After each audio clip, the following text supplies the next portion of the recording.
Hi guys, this is विकास और स्वागत करते हैं आप सभी का अपने यूट्यूब चैनल पे। आज जो वीडियो है ये विशेषकर कट ऑफ से रिलेटेड मैं आज बात करने जा रहा हूँ। CUET एमए फिलोसफी का एग्ज़ाम हो चुका है, आंसर की भी आ चुकी हैं।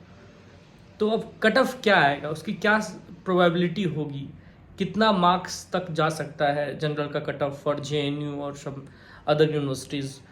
तो मैं दो तीन चीज़ें आपको क्लियर कर दे रहा हूँ। सबसे पहली बात कि मैंने यूट्यूब पे भी और जो इस साल का मेरा बैच था, जैसा कि आप लोगों को पता हो कि मैं CUET की तैयारी भी करा रहा था, तो मैंने क्या किया कि पोलिंग के लिए कि पेपर कैसा था, पहले एक पोलिंग इससे कर लिया था यूट्यूब पे भी और इधर भी अपने बैच में भी, और दूसरा कि किसके कितने मार्क्स आ रहे हैं, एक रेंज अप्रॉक्स में।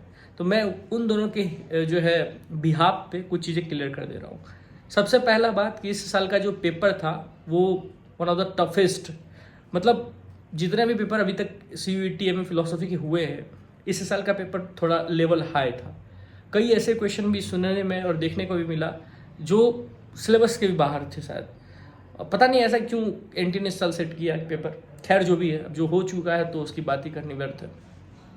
तो पेपर इस साल का टफ था, पहला क्लैरिटी आप लोगों को बता दूं।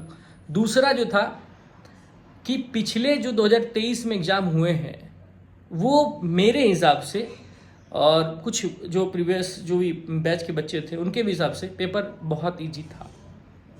तो पिछले बैच के मतलब पिछले जो ईयर थे उसके हिसाब से कि JNU का कट ऑफ क्या जाएगा, PHU का, DU का कट ऑफ क्या जाएगा, please don't try to compare it. उससे से कंपेयर करे ही मत आप, क्योंकि वो पेपर बहुत ईजी थी और उस हिसाब से कट ऑफ बहुत हाई था। और इस साल का पेपर बहुत हार्ड है तो कट ऑफ लो जाएगा, ये 100% कट ऑफ लो जाएगा। ये तो क्लियर हो गया। दूसरी बात अब ये है कि फिर कट ऑफ क्या जाएगा। तो देखिए यूट्यूब पे या कहीं भी कोई भी इंसान एक्यूरेट तो नहीं बता सकेगा, ये बात आपको भी पता है। अगर आप भी एज ए टीचर अगर आप भी मतलब या अनुमान करोगे तो आप भी नहीं बता पाओगे डेटा। लेकिन हाँ, एक प्रोबेबिलिटी एक को कहती है कि अप्रॉक्स जो है इतना से इतना के बीच में आना चाहिए।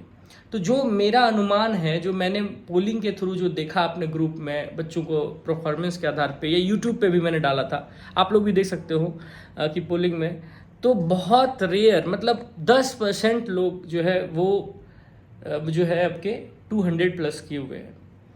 और इस साल का जो एग्ज़ाम हुआ है 3000 लोग फॉर्म डाले थे और लगभग 1900 समथिंग स्टूडेंट एग्ज़ाम में बैठे हैं। फिलोसफी की मैं बात कर रहा हूँ, CUET में फिलोसफी की। तो 20 जो है 10% लोग जो है वो 200 प्लस हैं, बाकी 90% जो लोग हैं वो 150 टू 200 के बीच में है। और बाकी जो बचे हुए जो हैं लोग हैं वो आ जाते हैं 100 से लेकर 150 के बीच में है। तो कट ऑफ जो जनरल की कट ऑफ रहेगी JNU के मेरे हिसाब से इस साल का 240 टू 250 के बीच में रहनी चाहिए। UR अनरिजर्व कैटेगरी की बात कर रहा हूँ। EWS का जो कट ऑफ रहेगा वो 20 और 30 के आसपास में रहेगा, इतना ज़्यादा फासला नहीं रहेगा। और OBC का भी जो कट ऑफ रहेगा वो इसी के अप्रॉक्स में हो जाएगा। यानी अगर 210 से लेकर 230-40 के बीच में अगर आ रहे हैं तो आप सेफ जोन पे हैं। SC ST के कट ऑफ भी वही 200 के रेंज में ही आएंगे, क्योंकि इतना भी वहाँ कम नहीं है। और जो है मेरा तो पिछले साल का अनुभव रहा है कि कई ऐसे बच्चे थे जिनका 240 था, 38 एक लड़की का था जो मेरा बैच है का ही स्टूडेंट था।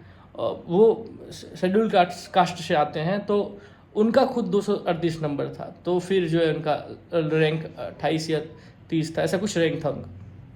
खैर, तो पिछले साल का पेपर बहुत ईजी था, दैट्स वाई। तो इस साल का पेपर हार्ड है तो इस साल का थोड़ा डाउन जाएगा। अब रही बात कि सर जिनका 180 190 आ रहा है उनका क्या, तो आप लोग भी सेफ जोन पे हो, कोई दिक्कत नहीं है। 150 और 220 के बीच में जितने भी बच्चे आ रहे हैं, इंडिया का लगभग टॉप यूनिवर्सिटी को मिलेगा। JNU मिल जाए अच्छी बात है, और मैं तो दुआ करूंगा कि आप लोगों को मिल जाए। लेकिन 150 से लेकर 200 के बीच में है, लगभग सारी यूनिवर्सिटी आपके हो जाएंगे, JNU को छोड़कर वो लक पर रहेगा आपकी। और 100 से लेकर 150 के बीच में भी है तो आप लोगों को भी मिलेगा। जैसे कहीं कहीं आपको क्या होगा कि हॉस्टल नहीं मिले, एडमिशन तो जैसे BHU में कि मान लीजिए हॉस्टल नहीं मिलेगा लेकिन आपको एडमिशन हो जाएगा कैंपस में, एफिलिएटेड भी मिल जाएगा, मिल सकता है आपको, या BHU जो है आपका DU मिल जाएगा आपको।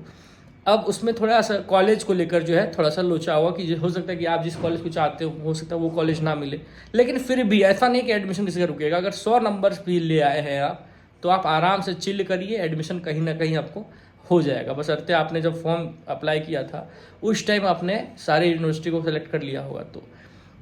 तो बस यही था। और अगर कोई भी क्वेरीज है, कोई भी दिक्कत है तो आप जो है लिंक ऑप्शन है नीचे, कमेंट करिए, फिर जो होगा मैं आपको प्रत्युत्तर दूंगा।